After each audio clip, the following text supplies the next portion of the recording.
وعن أبي هريرة عن النبي صلى الله عليه وسلم قال: من أتى كاهنا فصدقه بما يقول فقد كفر بما أنزل على محمد صلى الله عليه وسلم. رواه أبو داود.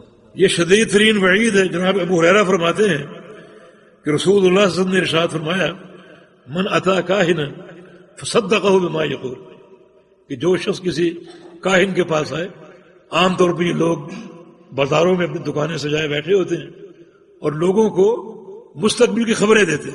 لوگ آ کر سوال کرتے کہ فلاں تاریخ کو میرا سفر ہے، بتائیے سفر کروں یا نہ کروں.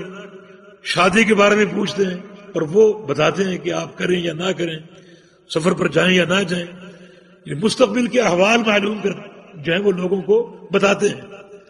فرمایا کہ جو ایسے کسی شخص کے پاس جائے اور جا کر سوال کرے اور اس کے جواب کی تصدیق کرے، جواب کو سچا جانے، فقط کفر بما انزل علی محمد صلی اللہ علیہ وسلم، تو اس نے نبی علیہ السلام کی دین کا، آپ کی شریعت کے ساتھ کفر کیا.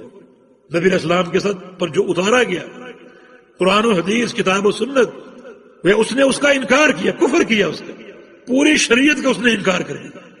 اور یہ بڑی شدید ترین وعید ہے. عمل بھی قابل قبول نہیں، اور اگر تصدیق کرتا ہے، اس کو سچا سمجھتا ہے، سچا جانتا ہے، تو گویا اس نے اللہ تعالیٰ کی شریعت کے ساتھ، اللہ تعالیٰ کے دین کے ساتھ اور قرآن و حدیث کے ساتھ کفر اختیار کیا. تو پھر یہ بندہ کیا ہوگا؟ کفر میں داخل ہو جائے اس ایک عمل سے. یعنی صرف سوال کرنے پر عمل قبول نہیں، اور جو جواب ملے اس پر یقین کرنے پر تو بندہ کافر ہو جائے. اس نے اللہ تعالیٰ کی شریعت کے ساتھ کفر کیا، انکار کیا اس نے. یہ شدید ترین وعید ہے کہ کاہن کے لیے. یعنی کاہن تو ہے ہی وعید کا مستحق، لیکن جانے والا بھی اس شدید ترین وعید کا مستحق ہے. اس کا یہ عمل جو ہے، اس کا جانا اسے اعمال صالحہ سے محروم کر دے گا، اور اس بندے پر یہ حکم لگے گا کہ وہ اللہ تعالیٰ کی شریعت کا منکر ہے اور اللہ کے دین کا باغی. لہذا اپنے کردار کا تعین کیجیے. ایسے لوگوں کا قصد انتہائی خطرناک ہے اور دنیا اور آخرت کے لیے مہلک ہے. مگر جس قدر یہ وعیدیں موجود ہیں، اس کماش کے لوگ بھی بڑی کثرت سے پائے جاتے ہیں. دکانیں سجائے بیٹھے ہیں اور لوگوں کو گمراہ کر رہے ہیں، اور شر اس معاشرے میں پھیلا رہے ہیں اور عام کر رہے ہیں. اور خواتین خاص طور پہ ان لوگوں کی زیادتیوں کا شکار ہوتی ہیں، کچے عقیدے ہوتے ہیں.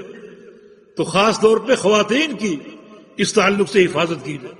نبی علیہ السلام کی ایک حدیث ہے، جب دجال آئے گا اور اس کا فتنہ پھیلے گا تو سب سے عقل مند اور محتاط اور حازم مرد وہ ہوگا جو اول تو اپنے گھر بیٹھے اور باہر نہ جائے.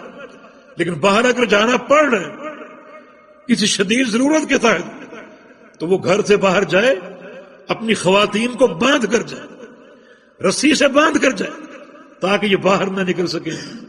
خواتین پر ان باتوں کا اثر جلدی ہوتا ہے، زیادہ ہوتا ہے، جلدی متاثر ہوتی ہیں، اور خواتین ان لوگوں کا قصد کرتی ہیں، ان سے باتیں معلوم کرتی ہیں، ان کو سچا جانتی ہیں. مانا عمل بھی کیا، ایمان بھی کیا. اور پھر جو لوگ یہ لوٹتے ہیں، پیسہ لوٹتے ہیں، وہ ایک الگ نقصان. یا ایھا الذین آمنوا ان کثیر من الاحبار والرہبان لیأکلون اموال الناس بالباطل ویصدون عن سبیل اللہ.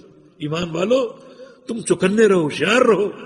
بہت سے لوگ جو مولویت کا روپ دھارے بیٹھے ہیں، ایک عابد اور زاہد کا لبادہ اوڑھے بیٹھے ہیں، ان کا کردار یہ ہے کہ تمہارا مال بھی کھاتے ہیں اور تم کو اللہ کے دین سے بھی دور کرتے ہیں.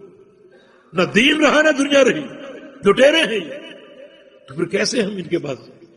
کئی لوگ دکانیں سجائے بیٹھے ہیں، ہم استخارے کرتے ہیں.